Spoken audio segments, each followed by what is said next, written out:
Yama Malian Galga. Jedison Wells here, host of TracyLeonie, a podcast where we use today's voice to let yesterday talk freely, because the stories we continually tell ourselves really do matter. Now, first up, let's acknowledge the traditional guardians on the land on which we stand. And for me right now, that's the Tharawal people of the New South Wales area called Southern Highlands. Now, second up, let's make sure that you're in a safe place and that you'll be able to access someone trusted after this podcast, either in person or by phone, just in case our conversation triggers some shitty memories or opens up some old wounds. And thirdly, but just as importantly, I use the F word quite often, the F word and the C word. So if you're uncomfortable with swearing, then this may not be, the podcast for you. I mean, I don't use it in every sentence, but it's going to come out and I'll probably do it without warning. So be prepared and maybe keep the kiddies away, while you're listening. Okay. And every now and then, if you're listening to me and not seeing me, the silence is from me having a sip of tea like this. All right, let's get to it. Now, a few weeks ago, I was talking to a work colleague of mine about strategies to manage the fear that sometimes comes with changing direction in your life. Anyway, I started to offer ideas about what had worked for me in the past, and the person said, "Yeah, but it's so much easier for people like you." To which I replied, "Sorry, people like me? What do you mean by that?" And then they said, "Well, yeah, because you're confident. Confidence makes all the difference." And for a moment, I was dumbfounded, and it must have shown on my face, because they said, "Oh, no, I never meant that as an insult, like you're aggressive or anything. I was just saying that the strategies are much easier implemented by a confident person." I then asked what I thought was an obvious question. Well, what is a confident person? And they said, well, someone who isn't afraid, of course. Now, immediately in my own mind, I thought, what a crock of shit. But, we all think differently, all right? And this person had come to me for help. So, really, realistically, the way to help someone isn't to go, hey, that's a crock of shit. So I said the following, and I quote, I said, "I call bullshit, and I call bullshit twice. Firstly, the notion that confident people aren't scared. James Tedesco, scared. Anthony Albanese, scared. Carl Stefanovic, scared. Kathy Freeman, scared. Ash Barty, scared. Fucking Whipper and Fitzy, scared." Now, I'm not saying that these self-assured Australians experience, crippling panic every moment of every day, or that the unease that they feel today is of the same degree as when they started out, in their chosen journey. But I guarantee that even now, when they're holding their head high, when they're making decisions that they are extremely, well qualified to make, that there are still moments when doubt and fear surround them. Fear that they've made the wrong decision. Fear that an action will bring them disrespect. Fear that their opinion will be taken out of context. Fear that even now, after so many years of showing how good they are, that they'll still topple over. And it's not because, they might have been abused or bullied or missed out on being cherished and supported through their childhood. It's because they're human. Change brings uncertainty. Change is required to reach the top of your game, whatever game that happens to be. So therefore, by its very nature, being at the top of your game brings fear because it brings uncertainty. So, this elusive person, this image of what you believe is a confident person, i.e. someone who isn't afraid, does not exist, Does not exist. Now, the second thing I call bullshit on is the assumption that because I'm not cowering in the corner, or the opposite, that because I'm speaking my mind or because I'm, taking initiative, that it must mean that I am not afraid. And that's the biggest joke of all, let me tell you. I am scared every day, and of the most outlandish things that have no grounding whatsoever. I'm scared of my husband of 20 years leaving me, or of never seeing my grandkids again, okay, or of a cough being cancer, or of the government deciding that they're going to build a highway through my house. All right, crazy shit that's possible, but based on my past experience, has no basis. I worry every day that I might take a client down the wrong rabbit hole, or that my lecturer will think my argument is crap, or that a new podcast will lose me followers, or important shit like that the Ukraine is only the start, or that racism in my home country will never end. I'm scared of things that are rooted in my childhood, right? Again, crazy shit that has no basis, but I'm still afraid that I'm not good enough, that I'm too loud, that I'm not worth it, that I don't deserve it, that I'm stupid. And you know what? The people who made those claims when I was growing up are nowhere near me.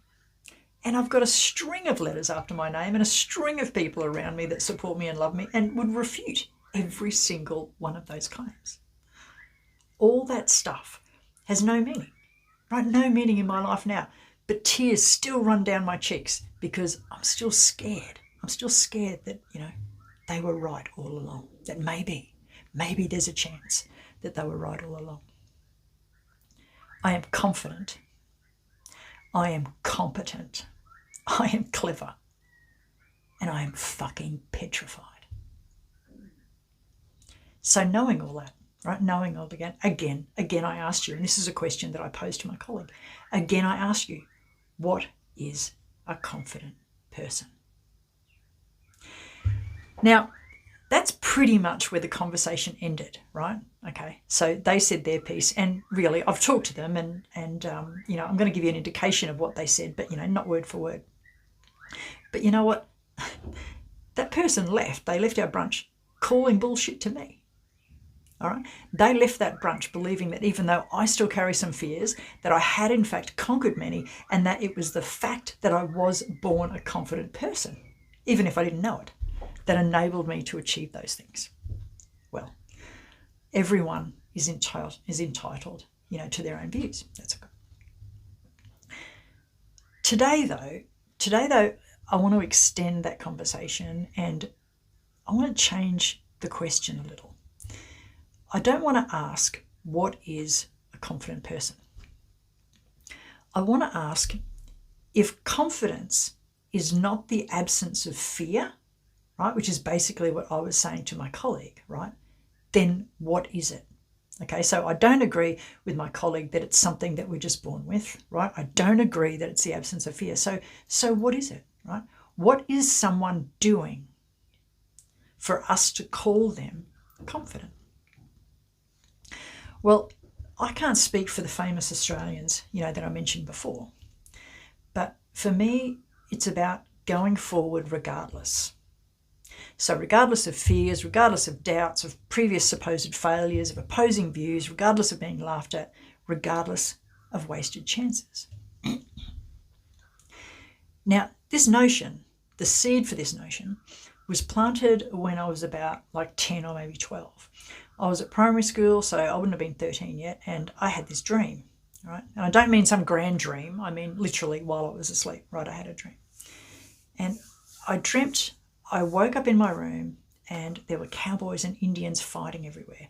Now, I acknowledge that these terms are not acceptable for a lot of people now for good reason, but I'm taking you back to what I was thinking and feeling when I was a preteen, all right?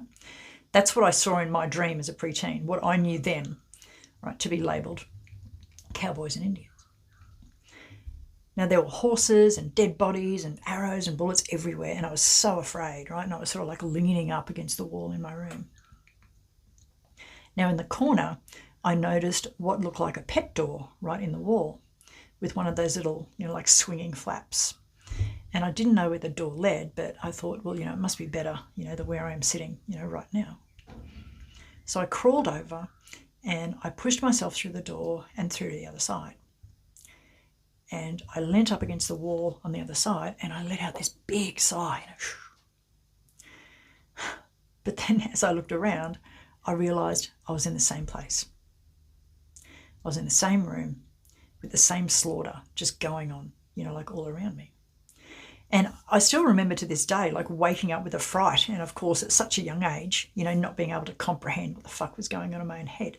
I just thought that I'd been watching, way too many movies in the Wild Wild West, which was the television flavour. Okay, right back at that time. We've got to remember I'm 54 years old. So years later, when I was faced with a decision, like many years later, 20 years later, say, when I was faced with a decision that I just wasn't sure I could do on my own, the memory of that dream came back. And what I took from that memory was that you cannot change what's happening around you. So you either become part of it or you flourish above it, right, while it's all happening. I don't like to say like rise above it. I don't know. It just doesn't have the same impact for me. Okay, it's just not the word that I'm comfortable with, indeed. But at that particular time, right, when this memory came back to me, I didn't leave the situation that I was in, all right? I was absorbed into the slaughter, so to speak. But I became aware that a purposeful exit, my climbing out of there could only be done by me. I couldn't rely or wait, on anything changing or anyone changing, for what I thought was the better, right? So very slowly, I made confident decisions. Actually, it's probably the wrong way to put it. Very slowly, I made very, very small decisions that required confidence, required a small amount of confidence, on my own part. So I took advantage of small opportunities, to flourish within the situation and change my own course and my own path. And of course, today at 54, I'm a very different person in a very, very, different place. So I don't think that confident people have found a way to be unafraid. I think they search for and find methods to shine in moments of darkness and take some action anyway. Maybe they read about, listen to, look for ways that have worked for other people. Maybe their creativity, highlights different directions that they weren't, previously available. Whatever they do it regardless of how much fear is riding shotgun. And most times, these little actions, they're not they're not grand life-changing gestures such as, selling your house or divorcing your partner or quitting your job. It's just taking every small step, regardless of whether fear, shows up or not. I also think that confident people view fear as an obstacle rather than an immovable object. You don't hear confident people say, fear won't let me, fear consumes me, fear stops me. Not quite sure what that is or if you heard that, but I'll keep on going. What they do say is that it's immobilizing, it's nauseating, it's fucking heavy, it's in my stomach, it's making me feel anxious, it's wanting me to drink, it's telling me to run. But what fear is never doing, it's never nailing their feet to the ground. They will try something, anything, regardless of the fear that accompanies them. So, back to the question, what do you have to do to be confident? Well, I think the key word there is do. I think that's the whole point. Just keep doing, just keep doing the whole Dory thing. Just keep swimming. Previously I shared, just back in the story, I shared some of my, grounded and not so grounded fears. And if I use them as an example, how do I keep going forward? Well, where my confidence comes from is that I continue to present podcasts regardless of the comments. I keep taking on clients regardless of those I haven't been able to support. I keep calling people out when they're making unfounded assumptions about my Aboriginal Australia, even though I know they're not listening. I keep talking to people about the Ukraine and Russia and other countries at war and the politics of the world, not because I can affect the war, but so I can affect my own mind. So I don't become, closed-minded. Excuse me. So Before I close off today, I've shared with you what I think confidence is, indeed. And I suppose a little bit of that is about, like how you get it, how you generate it, how you propagate it. I don't have Roger's thesaurus in front of me, so I can't find a good word. But I do want to share a method with you that clients have told me has helped them take that first step with their confidence in the past. It only has 4 parts to it, okay? But don't be fooled by the number, right? It's hard work, right? This method sort of helps you out if you have a goal in mind and fear is in your way, okay? So it's, you know what it is that you want to do, but it's that, that fear that's in your way there. So step 1. Step 1 is reducing risk. So reduce the risk of you not achieving whatever the fuck that you're aiming for. Okay, gather information, talk to people, read about other people's efforts, find out what you can expect, what the obstacles are, watch some TikToks, whatever it takes, okay, to know as much as you need to start. Confident people, all right, they're prepared. All right, they're prepared. Why they're prepared is because, they've looked at what the risks are. Okay, they're reducing risks. Step 2, I jumped ahead of myself. Step 2 is actually to be prepared. Right? Firstly, preparing for what you do know is going to happen. You've got all that information, right, when you're gathering information about reducing risk. If you want to run a small business and, most don't make any money in the first 12 months, save up enough money to cover yourself, right? Get prepared. If you stumble while delivering a presentation at work, have a video handy to give yourself, 5 minutes grace, all right? Be prepared for what you know. Also to be prepared for what you don't know. Now, the first 3 times that I advertised workshops, nobody showed an interest. Now, I don't mean that no one turned up. I mean, no one rang, no one messaged me, no one liked anything on Facebook. No one, no one showed that it was a good idea. It never got to the delivery stage. And it would have been very, very easy for me to go, oh my God, this is a terrible idea. Indeed. And, run away and hide in the corner. But the thing is that I was prepared for that. I wasn't specifically prepared for no one being interested, right? But I was prepared, right? In my action plan, I went, okay, if something happens and I don't know how to handle it, right, I'm going to sit down with a trusted friend of mine and we're going to come up with 3 more actions. That was my plan. Was it specific? Certainly not. But it was still preparation. And can I tell you, I was still scared. Oh my God, I was so scared. And I may have shed a tear, on the second and third time that no one rang. But I was prepared. I was confident. Right? Now, in our 3rd meeting, we figured out why my marketing sucked and we went on from there. So step 2, prepare for what you expect and have at least 1 action in place if it all falls to shit. Now, step 3, and stay with me on this one. Step 3, form a picture of fear in your head. Whether it's Cruella de Vil or the chasing boulder in the Crash Bandicoot video game or just a thick grey fog. Picture it. Picture it, draw it, think it, paint it, sing it, describe it. See it standing over you, laughing as you're throwing up in the gutter, or have it blocking your view of the sunshine, or maybe it's pounding on your chest. Picture it as it looks and feels to you.